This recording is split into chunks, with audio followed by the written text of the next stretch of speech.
Hello, hello. Good morning.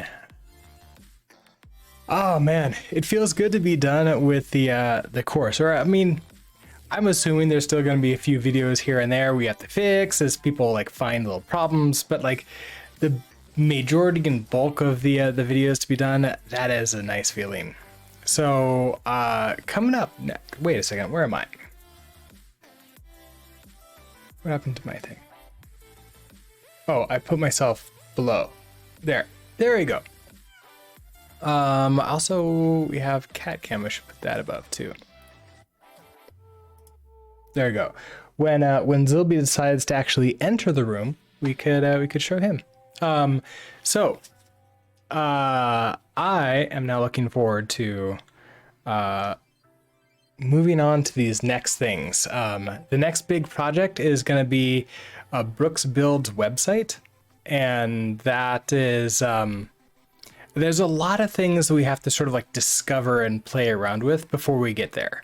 And what I'm thinking about, also that browser behind here is probably hard to, I should turn off like this home screen for this. Just move it down here for right now. That way it won't be quite as annoying behind the terminal. So we're going to do some experimentation, playing around with Yew.rs technologies and everything else we need to do until we feel confident that we have everything we need to build the app. So I went through yesterday and I created a list of everything I want in the app, and then all the things that we'll need to sort of like experiment with and play with to sort of like see and understand how it's going to work. So step one is a component library for you. The other thing is that we're going to be back to normal live stream styles. We're going to be archiving just like the entire ones up to YouTube.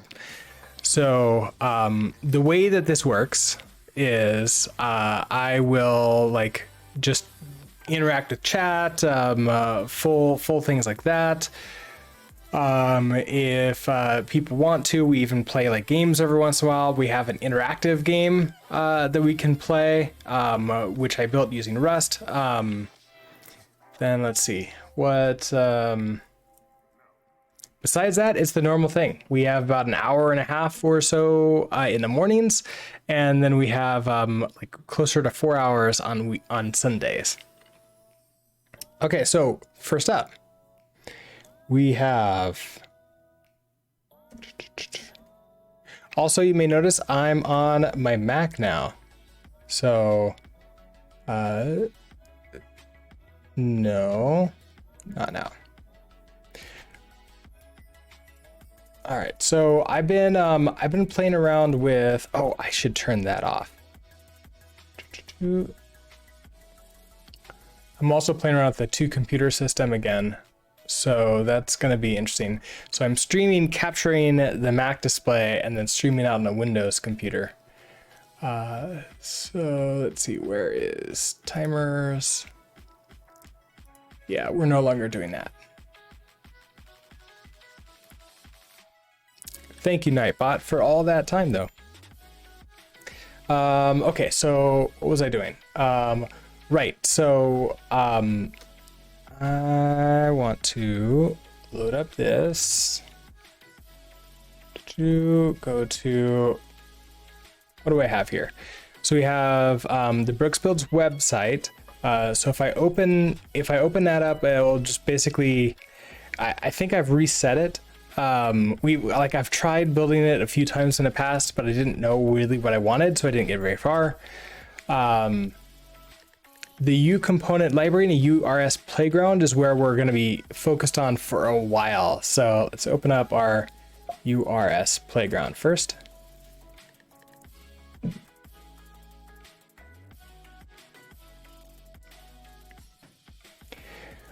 Basically, our first thing here is a component library.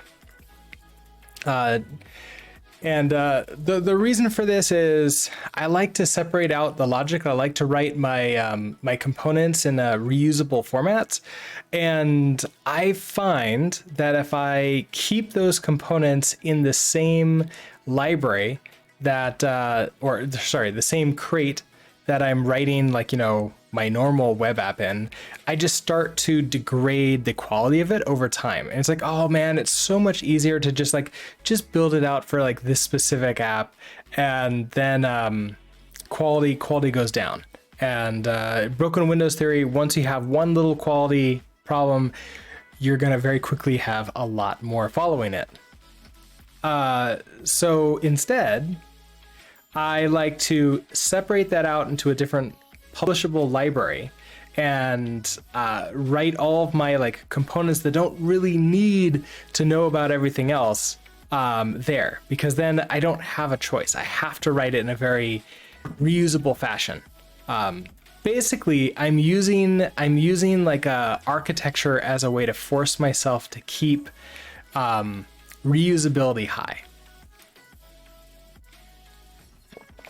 which should also help with should also help with like just basically keeping quality high and keeping things like easier to sort of like swap in and out and rewriting and refactoring. So this is one area. This so far, if we show what we have in our main library, we are pulling in. And so last night I actually started this up. So we created this repo and set up, okay, we have our component library. Inside of that, I have atoms, BB text type, and then the actual text. And I'm able to set up a title and the text itself, which is great. So I'm able to use it. Now I am pulling that in from just a path. So this is not yet deployed to crates.io. So that's kind of what we're working on, is over there. So here, let's code Yew component library.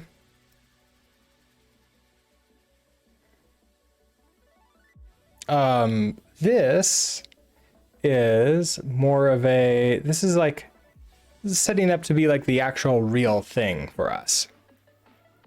So starting with it, we have, this is actually just a full library. So I have my lib, I'm just exposing atoms, which then exposes BB text. BB text has a couple different things. I'm breaking out my types into a different folder because I just feel that's going to be a little bit easier and cleaner than what we did in the course. And then right now I have a normal type and a title type. I'll also set up a main. So what we can do is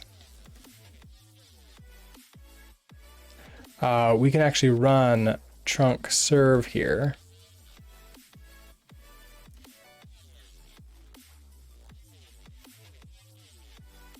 And actually take a look at this. Unfortunately, this is really bright, so let's fix that really quickly. Let's give ourselves a style. And I want to do probably for like body, do like a background color of black. And we can set like a color of, what did we choose? Maybe, antique white is I think what we've been using.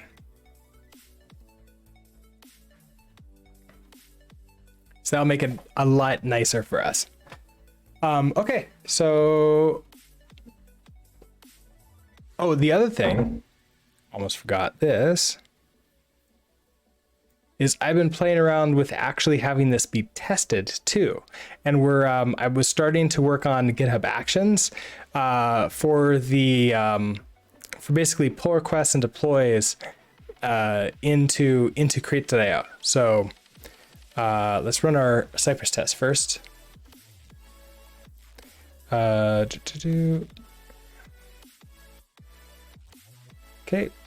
NPM, it's npx Cypress. Then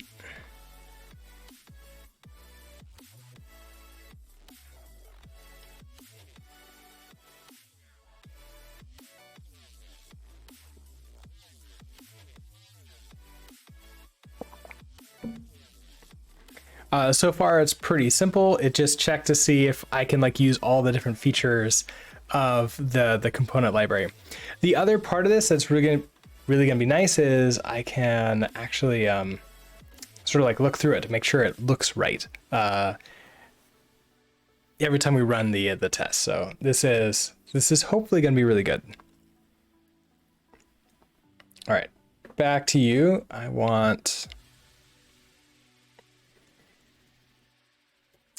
We have the main.yaml for GitHub workflows. Yes, I know you want to right now, but no. No. No.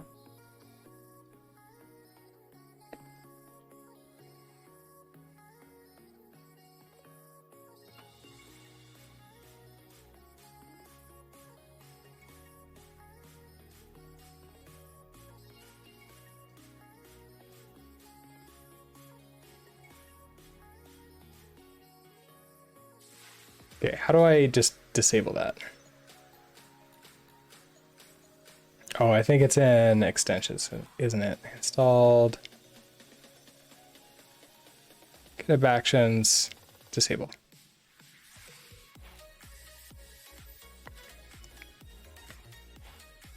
Okay, yeah, so far we have set up I used to do like different GitHub Actions for different things, and then I looked at one from another company, and I was like really impressed by some reasonable things, some things that like just made more sense, and it actually looks like you could see exactly where it is in the run, which is you only have one, so there's just main here, and then on push and pull request, then we use if statements inside of the jobs to basically make sure which ones run. Now we have check that runs cargo check. That's going to run on every single action, no matter what. We push up to a different branch, it's going to run. Test is going to be the same way. As soon as we push it up, it is going to run our tests. And so I think we have this one working now. So if we go to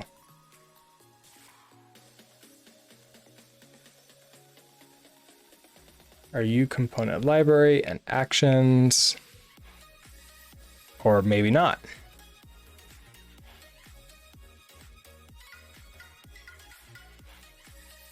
Oh, right. Okay. So I have it trying to start the server, and then I try to start Cypress, and that is taking too long. So I'm thinking, especially because it's trying to build right away, trunk serve is too slow for this, but we have this install here. So I want to multi-line this now. We'll do an NPM install, and then we'll also do a trunk build. And then when it goes to trunk serve, that should be really fast.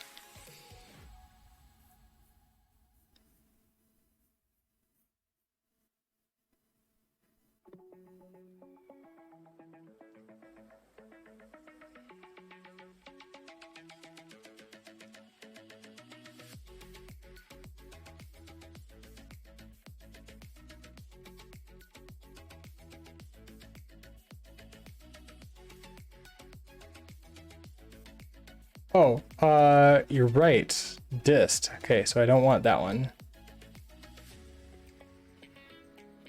Oh, I'm gonna have to remove it. I think what we could do.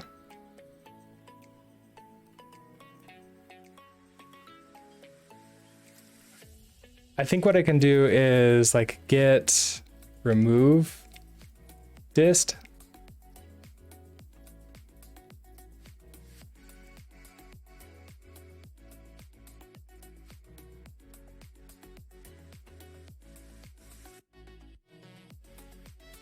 Which, if we take a look at it, it doesn't actually did remove the file. Let's see if I can.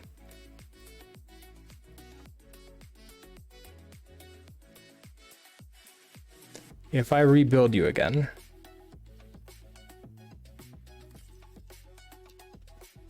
address already in use. Oh, that was Cypress that I stopped.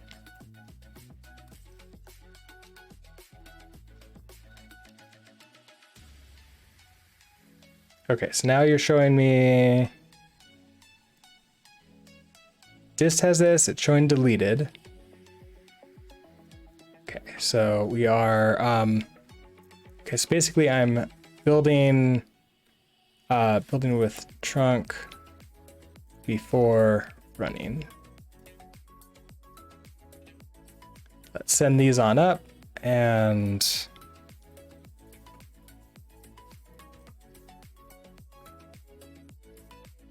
hopefully this should work a little bit better. Oftentimes I don't actually come and look at the, like watch the graphics here. I have the command line utilities installed, and so I can just do a GitHub run watch and just watch the, watch what's going on from here.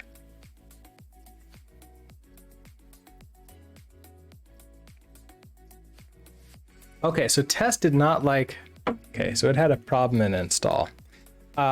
There is a way to take a look at like what the error message was in the command line, but I do find that a little bit harder to read because they don't have highlighting like we do here. Okay, so we did NPM install, trunk build.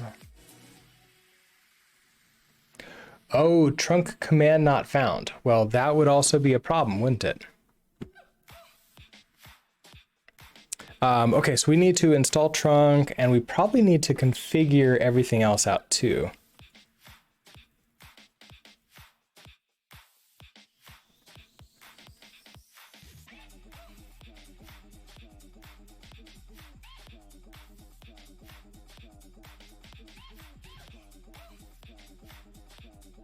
So yeah, we need to do this rest out target add.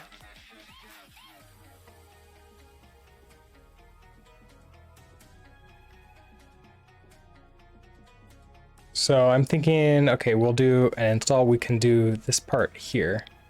So we'll do a rest up target add for this.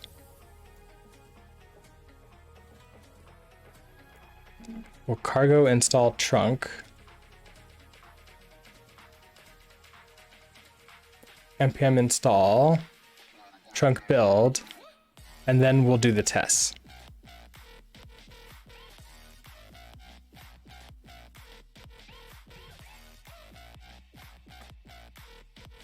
So this is installing trunk.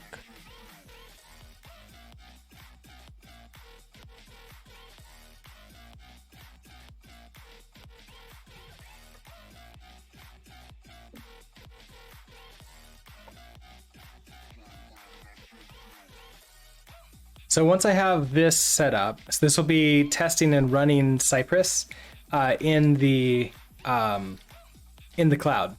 So once we have this working, then I think the last thing will be if it's a push to master branch, we want to do a deploy.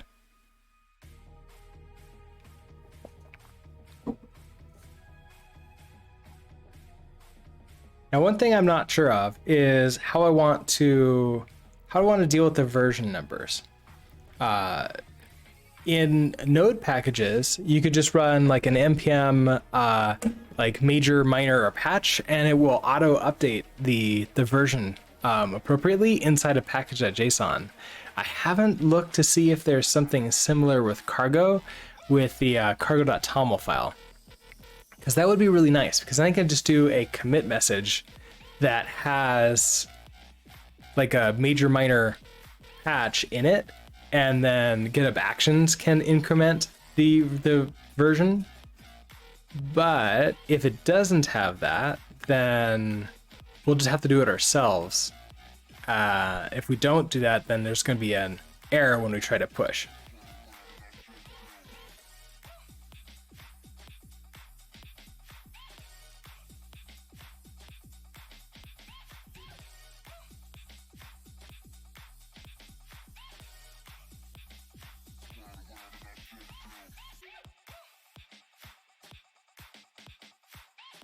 That install always takes a long time.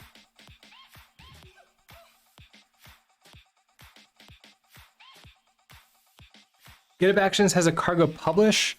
That's a good question. Let's find out. I guess there's what, the marketplace?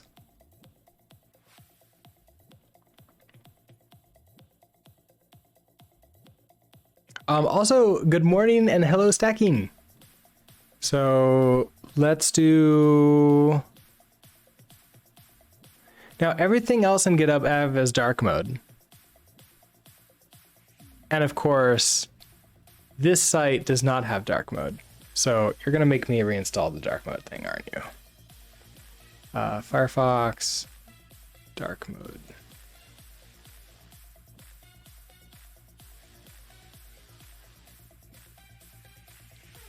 Is it this one?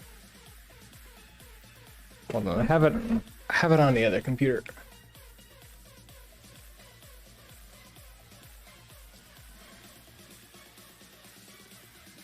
Manage extension, it is Dark Reader.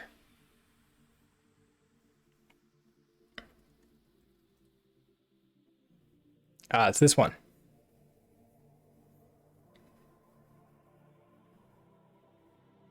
Okay. There we go. Now we have a dark mode. Okay, so what can we see? We want so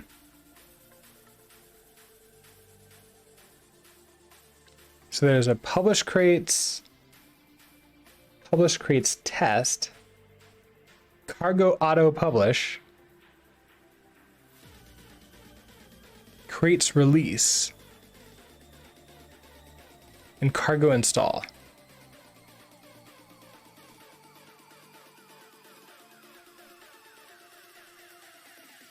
I mean, the one with the most stars is publish crates, but that's also only 17. Oh, actually, no. Cargo, no, that's not a 17 stars. But that's also not a 17 is not that high of a number. All right, so is this really taking that long?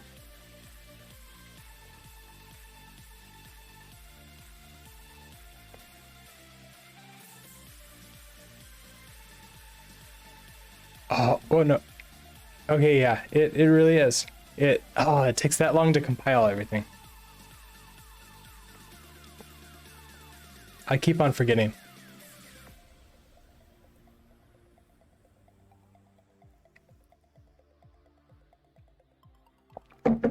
Okay, so have that going on. Let's come back to here.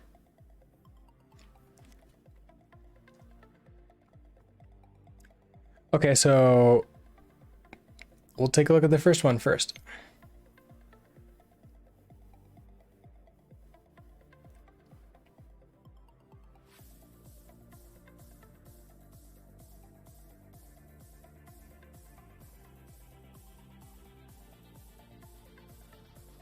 I mean, that seems good. This is going to be a fairly simple deploy.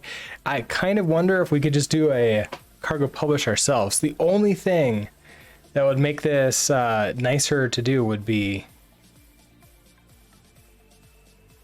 if it also bumped the version for us.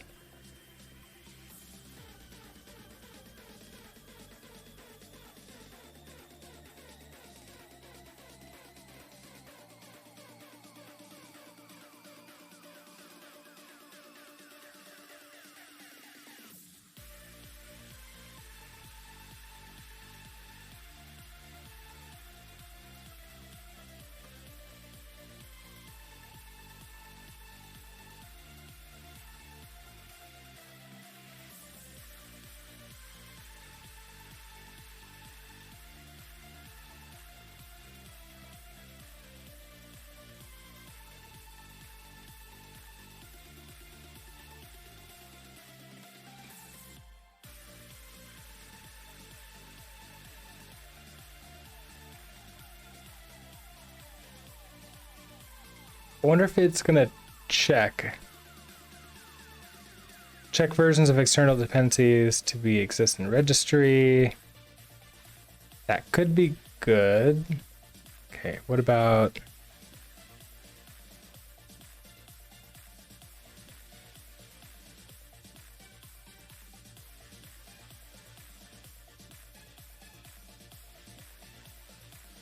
That's like no documentation. No, thank you. And that doesn't even exist anymore. Okay, I guess it's published crates. This is still going on, right? Yeah. How about you?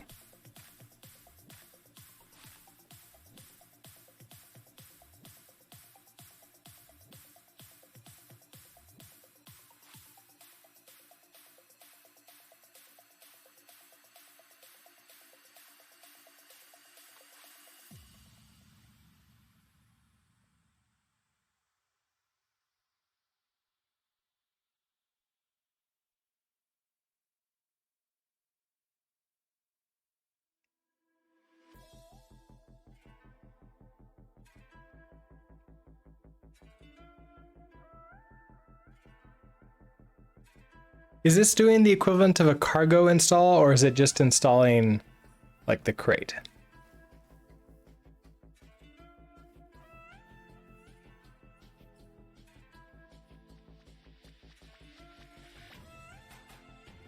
That seems like it's installing the crate.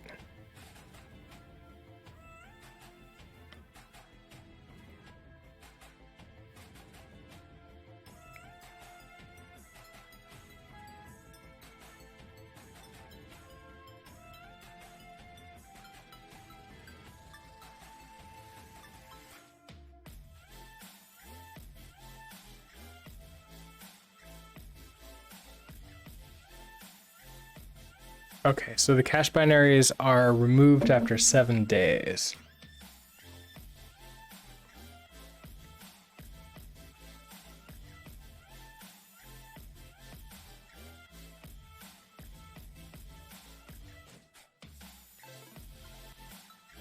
Okay, so this might be good because that might speed up this, because this is really slow. Did it? Okay, it finished. 8 minutes and 38 seconds for that install. That's that is a bit expensive. What do I think about Web3 future? I do not know enough about Web3 to answer that question, unfortunately. It's like, it's all buzzwords right now, and a lot of people pushing really hard for it. And so to me, it's like really early stage still, like way before like the what is it called? The chasm, the hype chasm or whatever. So I needed to cross that chasm before I would start like really looking into it, because I just have other things that I want to deal with now. You've been curious since you've been seeing jobs that pay a ton of money. Yeah, there's a lot of startups that are sort of like playing around with it in a crypto space, and I like, if like they are looking for Rust devs. Yeah, and I've always been really confused about that, because I don't really understand why Rust is required for that, except it feels like the community is like rallying around Rust is the language for it. Any language should really work well with whatever technology they're doing. But again, I don't really know what I'm talking about there, so maybe it is. Basically, I'm holding opinions until it is a little bit more ready for me to use. And then that's it. Just a little bit more mainstream. Also, Alo Milo, hello. Flint, what do you think about Golang? I have friends that really like Golang, and they program with it. They program in it using their day job, but Beyond that, I have not used it myself. I got into Rust instead of Go, and this is where I am, and my friends are in the Go world, and it seems to be fine. I think both languages solve good problems that they need to solve, and I think both languages can be used to great benefit. So that's all I've got for that. I think it's good, and if you wanted to learn it, I think it would be an excellent language to learn. Rust is Solana's primary SDK language, and Solana is a coin, right? Is it like a Bitcoin alternative? This really shows I don't know what I'm talking about with this stuff. So it's one of those like, okay, so they wrote stuff in Rust. Then okay, so if Web3 is written in Solana stuff, then yes, you have to use Rust. That makes a lot more sense of why Rust is required for it.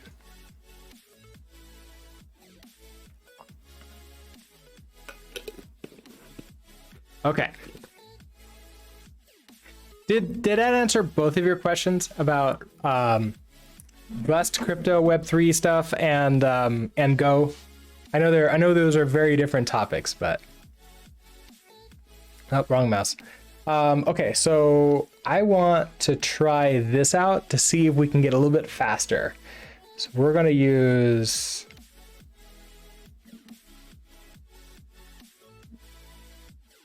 do this. So we have this cargo install Akari.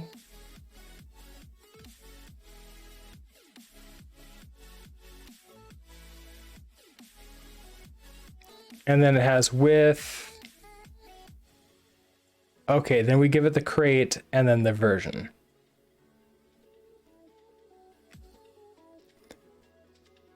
So if I do this with trunk,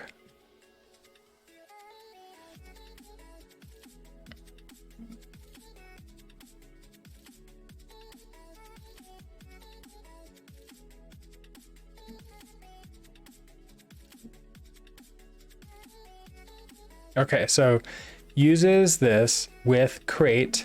I want this to be trunk version. If I don't give it the version, is it going to be the most recent? Compile version regions defaults to the latest version. I'm okay with that.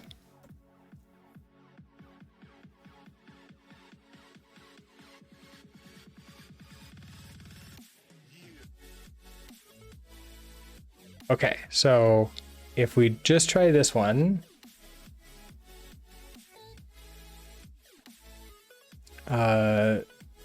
setting up caching. Is it caching with an E when I'm using like an ing on it? I think it is, right? So I'm caching for installing trunk. I think that was the thing that took the longest.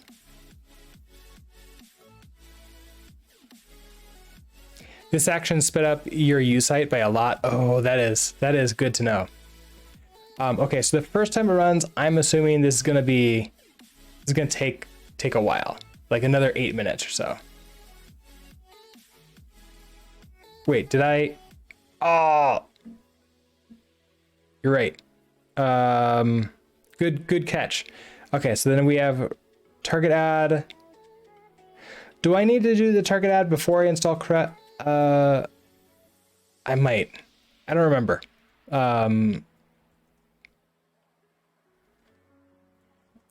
Name, install, Rust target.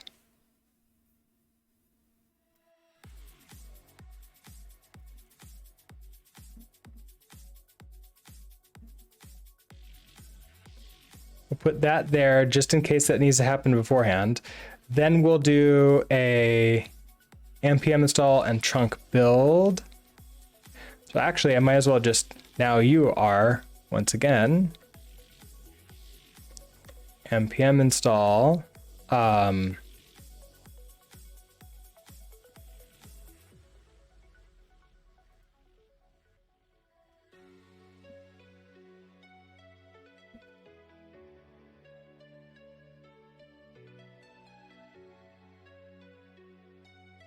Okay, then we do a trunk build, then we actually run our test. So we trunk serve, background that, and then run Cypress run. You also use cargo install for Wasm bindgen CLI. Oh, I haven't been using the Wasm bindgen CLI. That's probably why I haven't been needing it. Okay, so given that, let's go ahead and get this going. This is reordering when we install things.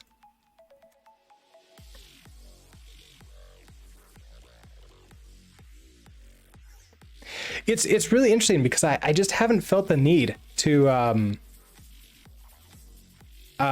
set, like, to do all that stuff. Okay, so you're 2 minutes ago. Did you get past that? You're in test. Okay, so it is actually in the middle of doing this run. So I'm kind of interested in letting this one finish and then having the other one run too, because I think, oh, they're both in progress though.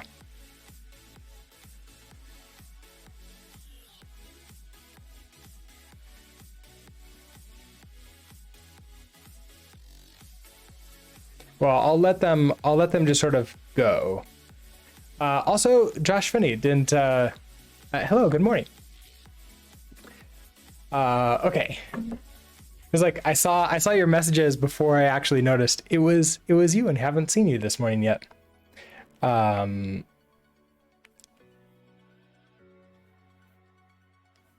Okay, so we've got all of you going. Okay, we're looking at publish. Are we looking at publish next? So basically, we check things, then we run tests, and this is going to be on every single push. We run both of these. Then, if this succeeds, we want to now run, do a deploy. So we'll have a runs on Ubuntu latest. This will be an if. So the only time that I want this to actually do the real deploy, can I do a check deploy? Dry run. Okay, so we can do a dry run here. So let's do test deploy. So if GitHub dot,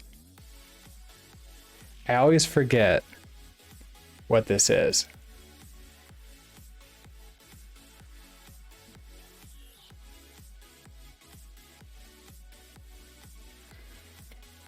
So the way I find that is we go to an if, then in expressions, I go to context, and inside of context, I go to GitHub context. And I'm looking for event name. So if the event name is equal to pull request, so if this is a pull request into main, then it's going to do a dry run.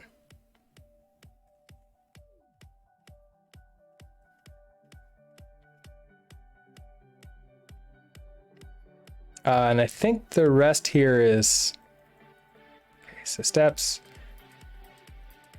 uses, actions, check out at v3.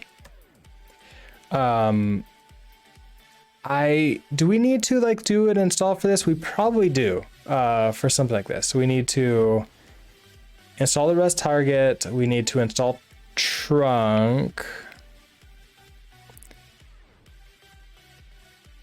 No, we don't. These are for the testing purposes. So if it's gotten past here, if it's gotten to here, it's gotten past these. Oh, needs. That's right. needs. This needs test. And check.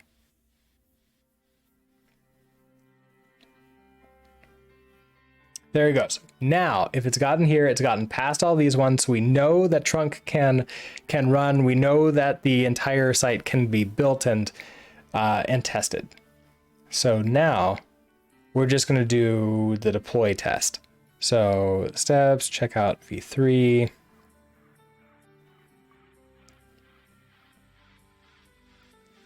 I don't know if I need anything else.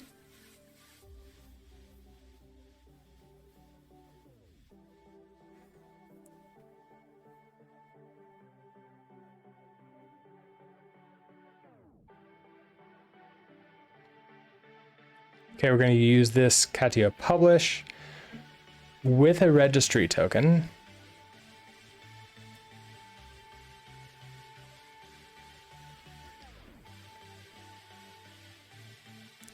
And then also, okay, this is where we do with dry run true. So inputs,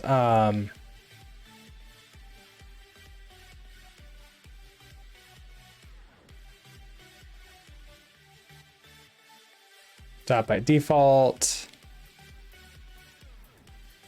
extra arguments for cargo publish command. I don't really care. It's going to be a very simple one. Registry token, dry run. Okay, so we want to set dry run to true as we see right here. Is it dash? It is.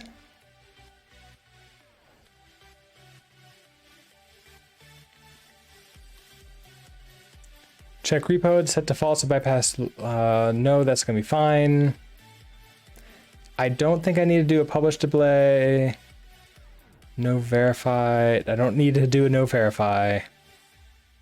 And I don't need to ignore unpublished changes. Yeah, I want this to actually fail. Because every time we push to master branch, there should be a change. So every time we do a pull request, this should fail if, like, for example, there is no new version. Like, why are we doing a pull request otherwise? Okay, so now I need this cargo registry token, which I can do. I can do this in a couple ways. I can actually do this on this other computer over here that you can't see. So I'm gonna go to crates.io. Okay, I'm logged in. If I remember correctly, it is in account settings, API tokens. I can create a new token. This is going to be our GitHub Actions.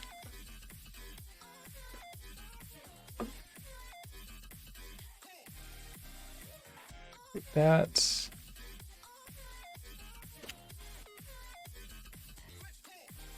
And I want you. Right, I want to go to the secrets.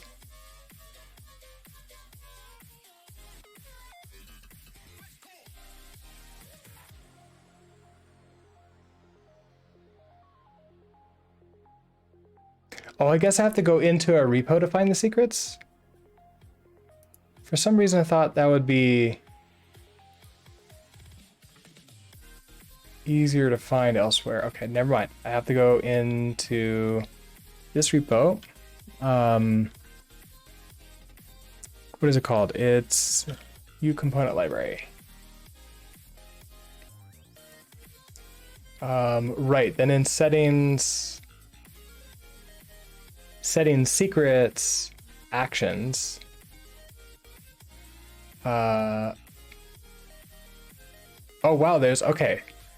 They've added more stuff.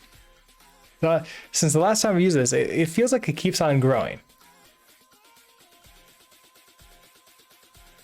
Okay, so then this is value is that, and the name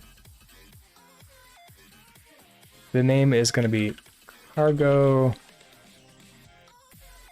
registry token.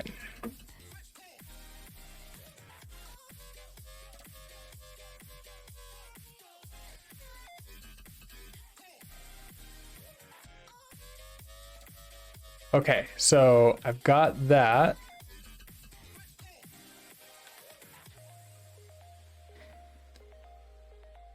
How are you doing here? Oh, look.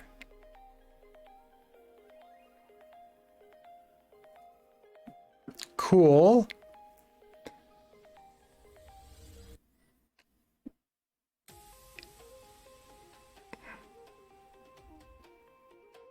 Interesting that the other one finished so much faster than this one.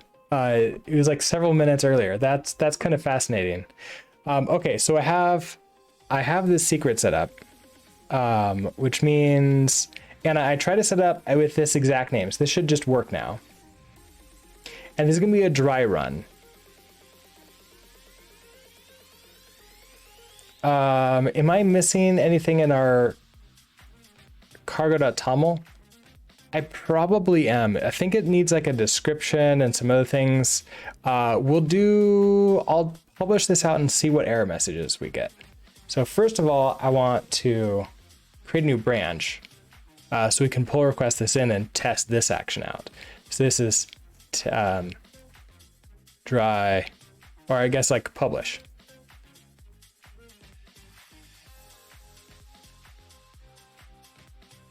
This is testing dry run publish.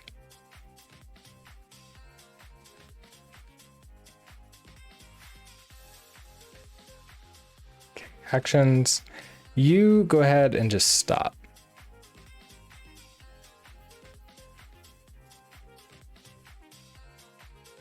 All right, so now we see it has to do both check and test, then test deploy can work, but only if it's a pull request. So this is gonna run first, and then we can set up our pull request for it.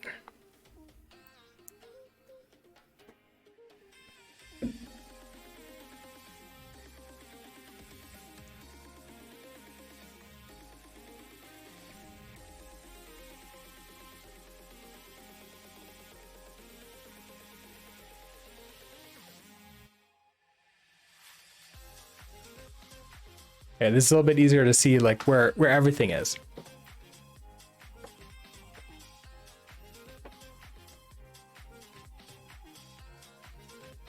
Man, yeah, look at that. Cargo install is already done. So it's on build, and then yeah, that's pretty nice. Cypress testing is pretty slow, so I still assume that test is going to be slower than check. But it should be significantly faster than 8+ minutes now.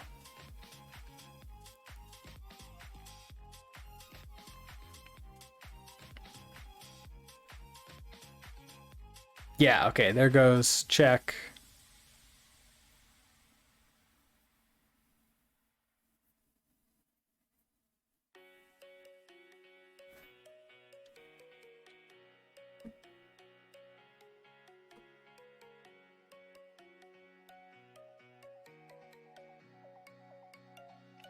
I've tried doing caching on Cypress in the past, and I get really mixed results with it. Like, I love the tool, but it just takes so long to use. I know there's some others that are in development, but some of them are really tough to set up in like Docker containers. And I kind of like them to be able to be in Docker containers when I want them to be. So I'm sort of like waiting for the next technology to come out that's maybe a little bit more solid and ready for me to go. Okay.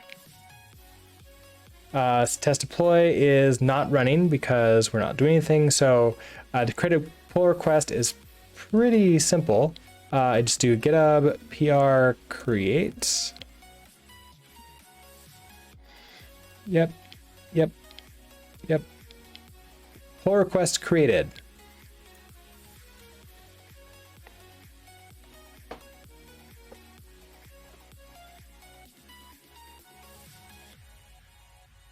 It's like I really like the new like the GitHub CLI. It's so much easier to do everything.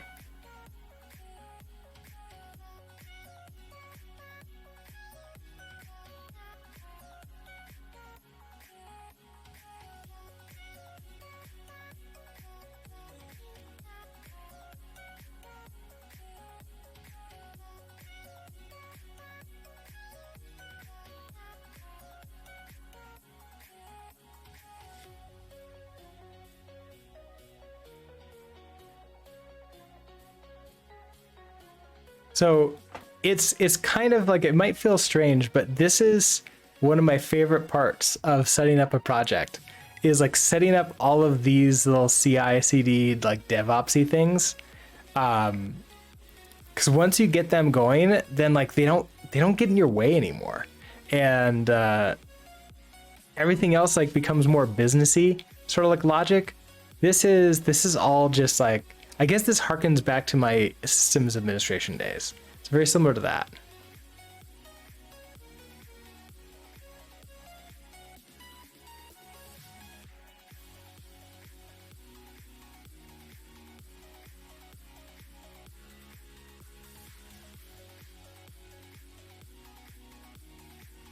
So, out of curiosity, all of you are using some kind of form of CI/CD, right? Right? Which ones are you using? GitHub Actions, Circle CI, CodeShip, Jenkins. So what else? What else is there? There's GitLab.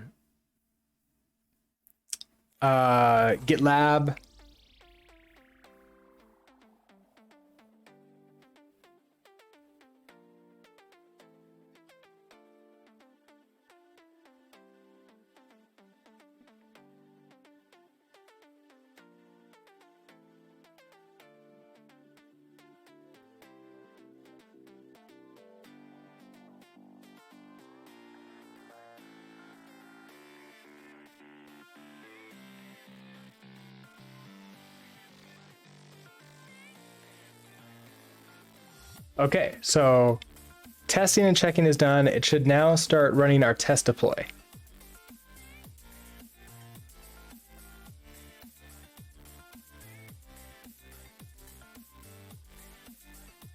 And we told it to do a dry run. Okay, it completed the job.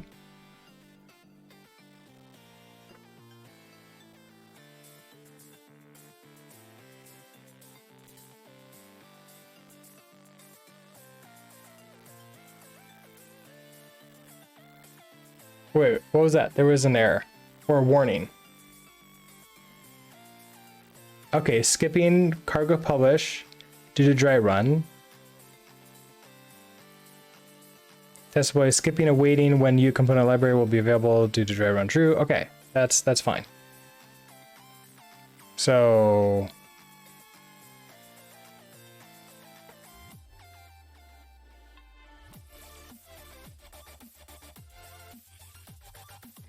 I mean, okay.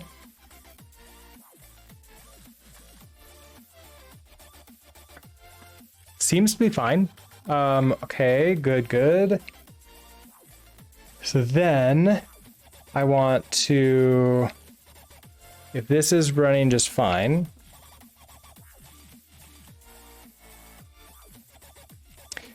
we have this 010. That's fine. It's sort of like it's still in beta. We have like two components in there. They're not really that styled. Very basic. Okay, great. So, also, I'm not sure what I saved in here.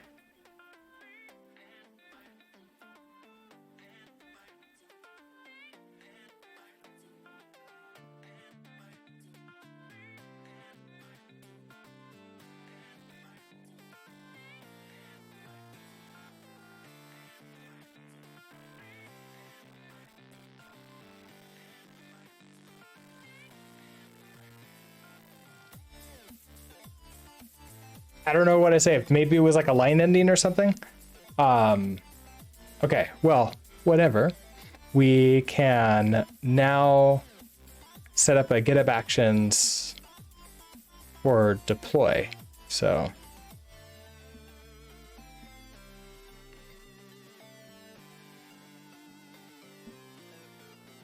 Okay, so in this case, it's now going to be if this is a push. So if github.event name is equal to push and github.ref name is equal to main, because that's the name of our main branch. It needs test deploy.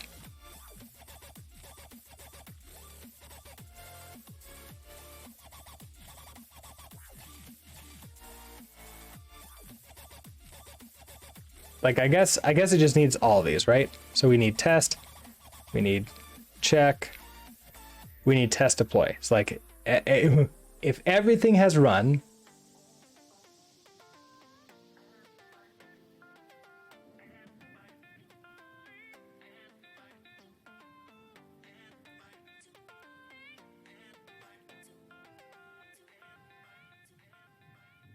I wonder if I'm going to need to set this to be a push also, but only for main branch. Interesting. It might yell at me for this. Let's see. So then we have our steps. Our steps are really going to be this. And I want to remove Yew. And this should deploy it. And this is the one thing that I'm concerned about, because I think this is going to say if it can only run on pull request, but this is now a push to main. So I think I want this to run if it's on pull request or if it's on a push to main. So if or github.ref name is equal to main. Okay, I think that'll work better.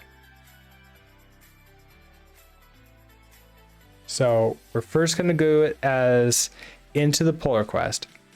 So this will be added deploy to GitHub Actions.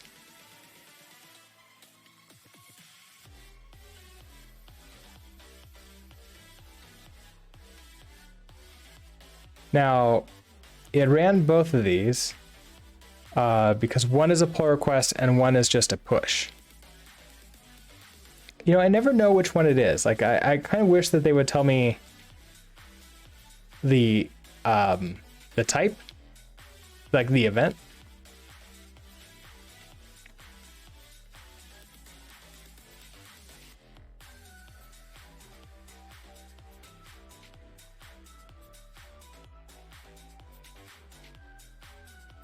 Oh, adding dry run, adding deploy. See, they're both adding deploy here. Adding dry run. I guess they're both okay. That feels like it might be a bug. Like here I can see this is the push and this is the pull request, I believe.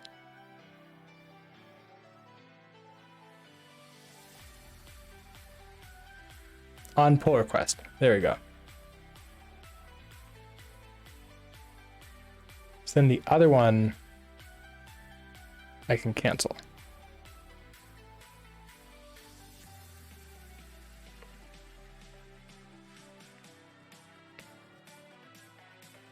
Maybe.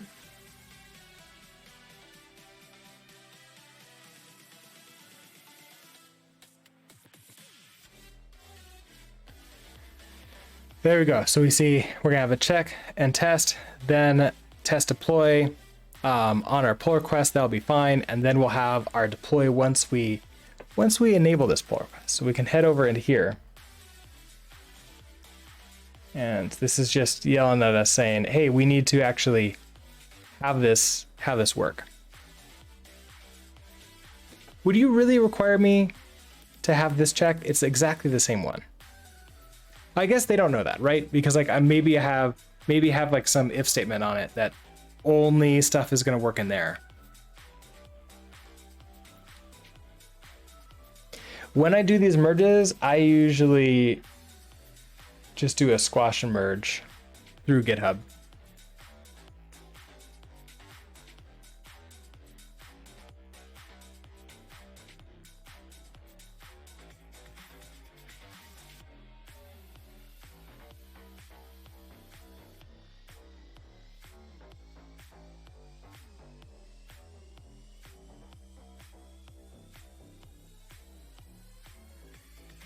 Okay, we're almost there. We're on the test deploy.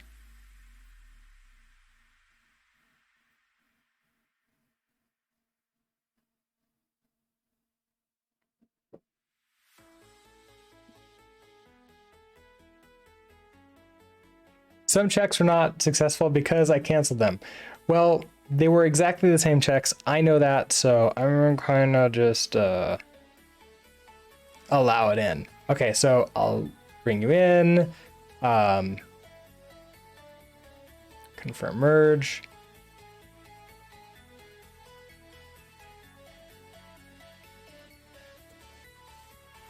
And so now we should see the push into the main branch.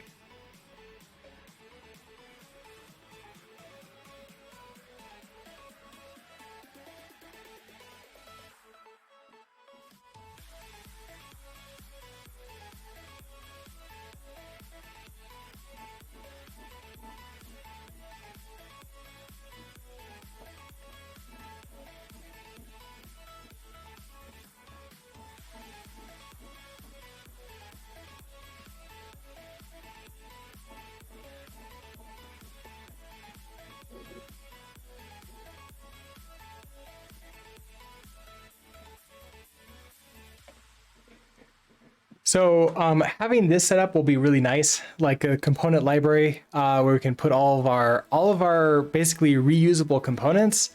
I do that also means that like when I do future courses and like front end, or if we just build different things, it'll be so much easier. We won't have to think about how to create stuff. We'll just pull stuff out of the component library and use that. Future things to sort of test and play around with. I have like an entire auth thing that I want to check out. I'm planning on not rolling my own auth like we did for the course, but I want to use something that's like relatively popular, something that a lot of different people use, maybe startups or smaller companies. So I'm probably going to go with auth0, which as far as I can tell, there is no Rust bindings or like libraries, no official ones at least. So we're gonna have to figure out that. That being said, I've played around with the auth0 APIs before, especially since we're starting to use them at work. And so it's like, oh, okay, might as well use that here too, because I know it. And, or at least I'm getting to know it. It would seem pretty easy for us to use that. It's a pretty standard front end OAuth system. We'll just it's in a browser, so we just send you off to someplace, and they have a way to deal with that with front end code. So we don't necessarily need a server to hide API keys.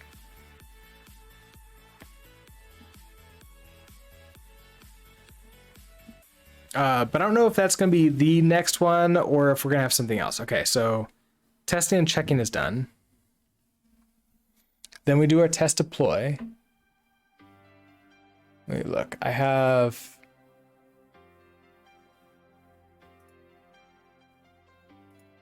my entire plan of what we're going to be doing experiments with. Oh yeah, no, the next one will be auth0. So after we get component library working, we'll do auth0. Then we'll start looking into potential backends to use after that. My thought is between the different backends, probably Axum or Actix Web. And I'm kind of leaning towards Axum right now because I haven't touched it. It seems to be really popular and a lot of people have been asking for it. So I'm thinking about that one. Actix Web recently did like a 4.0 release though too, so it also could be a really good idea.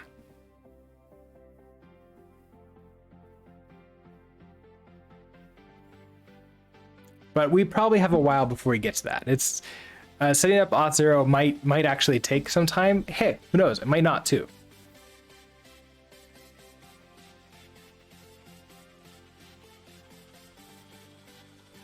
Okay, it's running our publish, and I wonder if it's going to error out because I think I'm missing some things that creates.io wants to have in the cargo.toml file.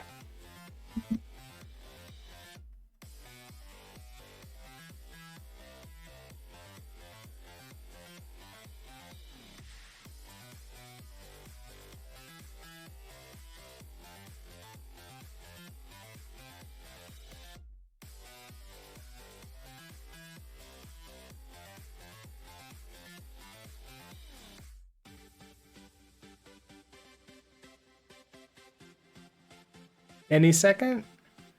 I guess we could also go and take a look at the actual logs and like see them write out and see where it is in the process. Oh no, okay, there it failed. Let's go take a look at it.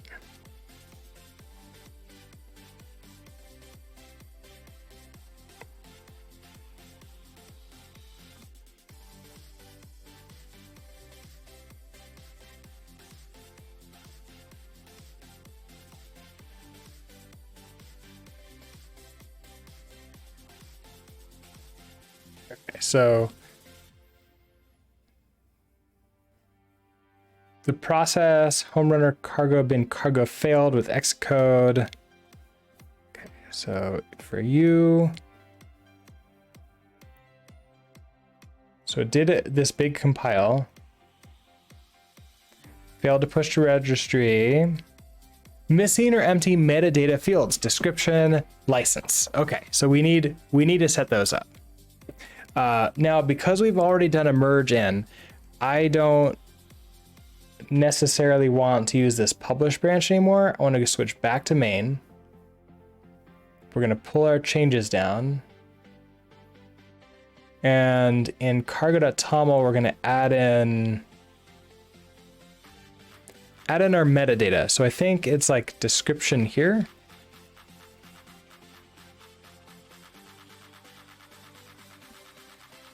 Actually, it has a link right here where to go. Please see this. So under package, we want description and then license.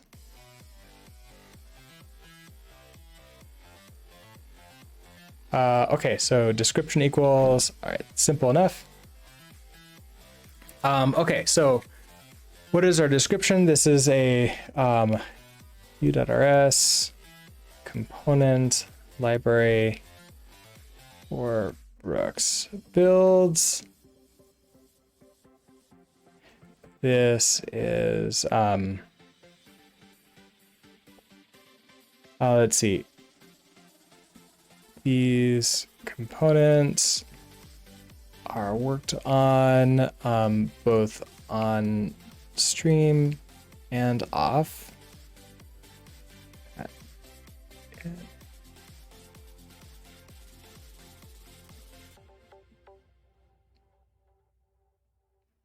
I don't know if like you need anything else in there. We could put something in the README too, maybe. And then license. So license field, I think MIT would be fine. So just license equals.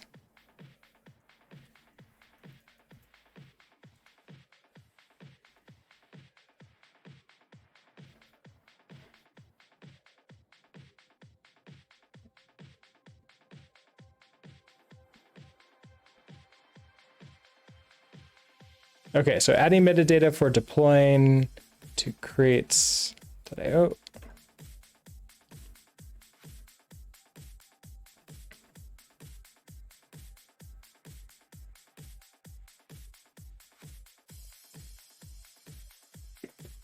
All right, let's see if this one works any better. I think I think it will. It seemed to, like, everything else seemed to work. It was able to compile it properly.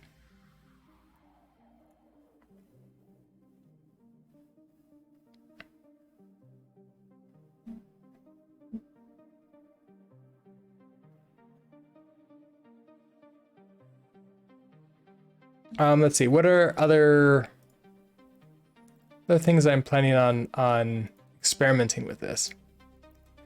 So we have Auth0 coming up.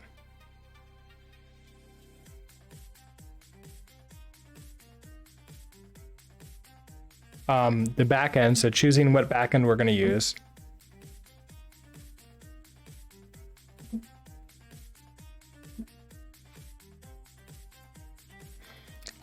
Once I have all of those things, my plan is, especially for like the Brooks Builds websites, like eventually I'm gonna work on like any kind of like some kind of monetization system for it. And something that I really want to do is do a pay once, like pay anywhere, and like then you get access. So if it is something like it's a subscription, like, you know, you pay whatever, if you were like subscribed to me here on Twitch, that should count for that. So I want to see, can I actually get, if you're subscribed, like if you've logged in and you've attached to your Twitch account, can I get that information and then know, hey, you're subscribed, therefore you have free access, or you have like full access. That would open up to other places too. So like, hey, you don't trust giving me your credit card? That's fine. Don't worry, you can give it to somebody else. But then talking about that, the next thing would be, well, what if you just want to give me your information? We should look into how to integrate Stripe with Yew.rs. That's the credit card sort of system that I've always like thought of using. I certainly don't want to go with like actually set up APIs with like any of the credit card companies directly. I don't think that that's a good idea. Stripe is the one that I've used in the past, and I think it's pretty good. Then it'll be like getting a list of videos from Twitch and YouTube and embedding them into Yew.rs. I don't think that's going to be very hard. I think that's mostly going to be researching to make sure that the embedded part works as expected and that like the HTML macro supports it. And also maybe like minor styling issues. Like how do we deal with that?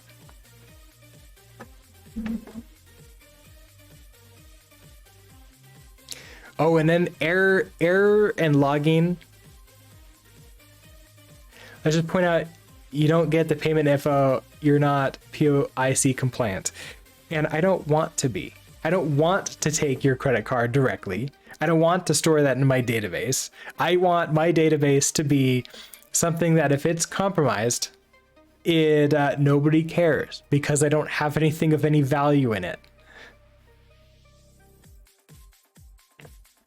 That's the entire point of using third-party services like Auth0, is because they get to take the blame when they get hacked, as opposed to me, because it always is a when, not an if situation.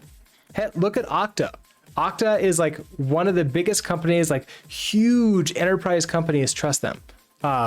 And they got this huge hack. There's no way I could avoid something like that. Like okay. There's no way I can avoid something like that and not pay a huge amount of money for like hosting and having somebody like manage that for me, because I don't have the time to manage it properly myself. Uncle Scientist, hello. Please enter your credit card number here to ensure it's not in our database. Yeah, I love that when the company comes back and says, hey, so here's your password in plain text. Okay, here's your password in plain text. We just wanted to, you wanted to reset it. It's okay. Don't worry. You can recover it. Here it is. I'm like, oh no. No, bad company. Okay, so we should be able to now go to crates.io and see our new crate.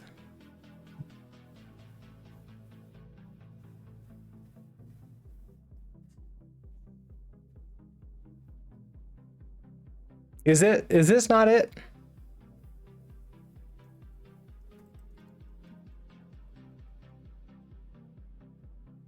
Oh, it is crates.io.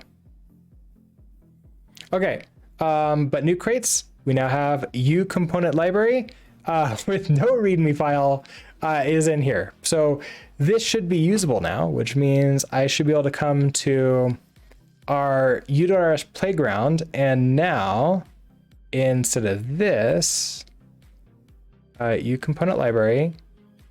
Oh, I named this wrong. Well, that's too bad. I usually name mine with a BB. I didn't want this to be, oops. Yeah, I didn't think about that at all. I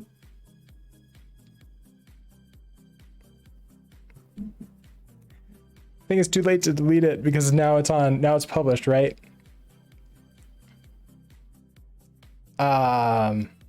So sorry, anybody who searches for this and thinks it's going to be a really big one. Now I'm even happier that it's like, okay.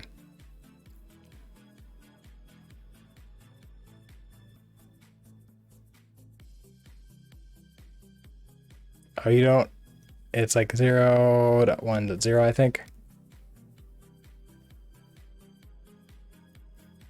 Failed to read cargo metadata.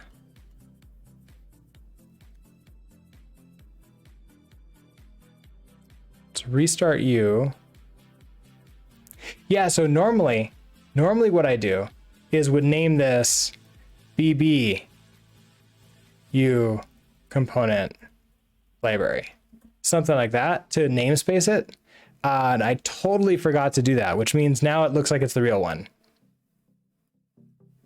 It's like, yeah, exactly. We can't have another left pad. Although I do remember NPM does allow you to remove your components, sorry, your packages, but only if nobody's used them. Nobody forget the great left pad scandal of 2016 or whatever it was. Yeah, I do remember that. I was teaching at the time. It was a great teaching experience of like, hey, by the way, fun times. Okay, well, I guess forever now, this is the Yew component library. So I am so sorry for everybody who searches for this and doesn't see what they looking for, like an official one, and it's like just I should just put a README in there and just say, I'm so sorry. No other context. Okay, so I want Yew.rs playground. I want you to be sitting here like this. Reloading Rust Analyzer is taking forever. Complete with errors. I want Yew component library. This is what I want.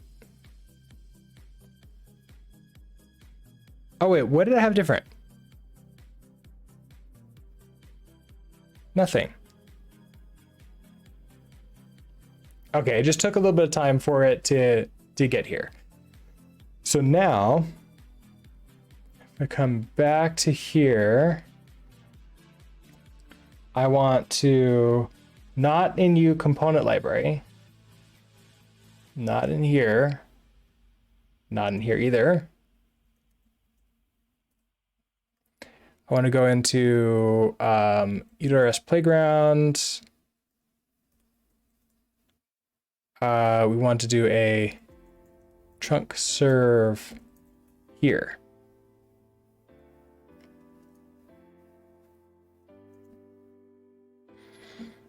And I am using, this is the BB,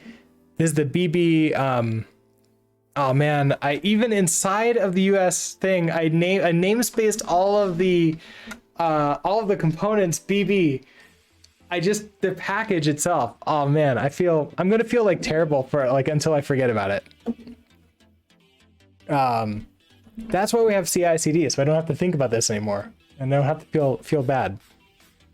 Okay, so these are working, which means I get to mark off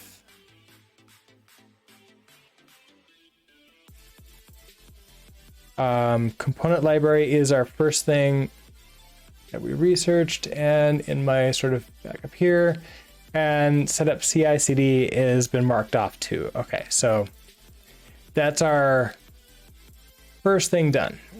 Can I strike through that? We're done. Next up will be integration with auth0. So we are using auth0 for a couple of reasons. So it's popular. It's popular with the startup crowd. I guess like it's popular with startup crowd. It's easy to use, and a lot of sort of like JS devs are using it for personal and professional projects.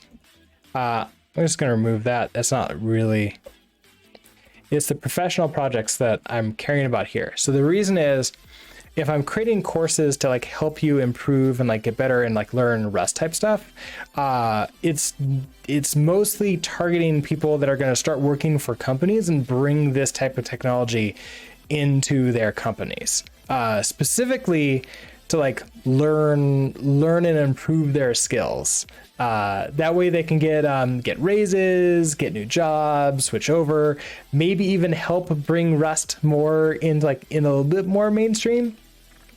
I think we're on the edge there, but I don't think it's crossed the chasm quite yet. It's close. I am using it at my day job and don't want to learn another it's not really a framework, another auth system, unless I have to, because I'm lazy. Okay, so we got that. So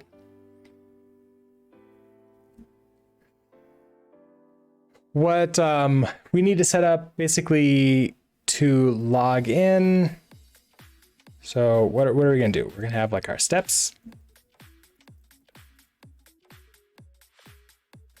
Which I actually need to, I haven't written down like anything of what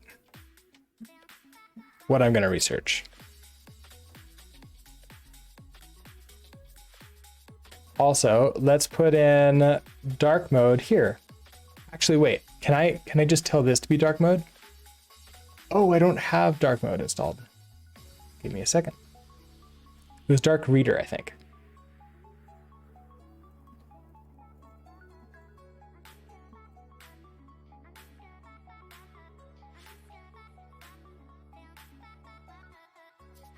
Yes, this one. There we go.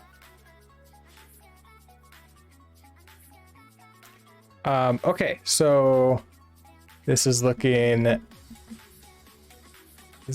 good. It's 8:26, so it's about time for me to start getting ready for the day. What I'm gonna see if I can do is set up my auth0 account, because I don't have a personal one right now.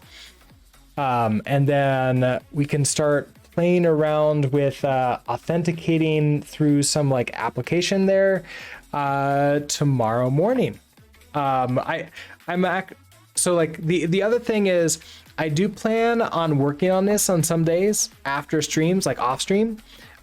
So when I begin each stream, if I've done anything, I will start by just doing a quick summary of like, hey, this is what I've done off stream. This is how far I've gotten, and continuing on here. So that's gonna be that. I don't think I really have anything else. So I'm gonna go ahead and head it over to our ending. So once again, thank you everybody for hanging out with me today. I think we, well, to me it was fun. Hopefully it was fun, entertaining, and or useful for all of you getting a GitHub Actions set up for deploying a package to crates. I'm sorry for everybody who wanted that name, and now I accidentally took it. So with that, I hope that you have a great rest of your day, and I'll see you tomorrow morning, 7 a.m. Mountain Time, where we're going to continue with Auth0. Bye.